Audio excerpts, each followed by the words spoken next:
افسوس داري چې په ډیرو علاقو کې زمونږ په دې علاقو کې هم او په سعودي عرب په دې علاقو کې هم دا غټ ظلمونه کیږي مزدوري به وکړي دیاړي به وکړي بیا به کړېږي نو ټلیفونونه کوه زه پسې زه او راځه او زه او راځه چې ور پر دې حق دی که نه که مزدوري در سره مزدوري کړې که نه وخت باندې ولې مزدوري ورکړه یو سړي ستا سره کار وکړو مزدوري وکړه دیاړي وکړه محنت یې وکړو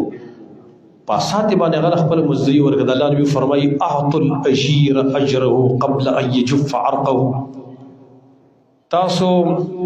مزدور ته خپل مزدوري ورکړئ مخکې د دې نه چې دا خوله وچه شي د خولې د وچېدو نه مخکې هغه له مزدوري ورکوي ډېر مزدوران داسې چې مزدوري د خلکو سره کوي غریبانان په دې غم کې اخته وي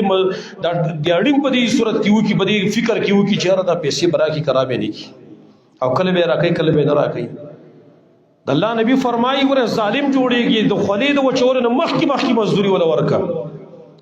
هغه غریب چې مزدوري کوي خو دې دپاره یې کوي چې پیسې څوک راکړي چې بېګاله بې بچو د رزق پیدا کړم هغې سبا ستا په شان مالدار هر څوک نه وي ورکه وله په وخت باندې وله ورکوه دا زړه به خوشحاله شي الله به هم دله خوشحاله شي دا زیاتې به ته نه کوې ګورې مخکې نه مزدوري ورکوه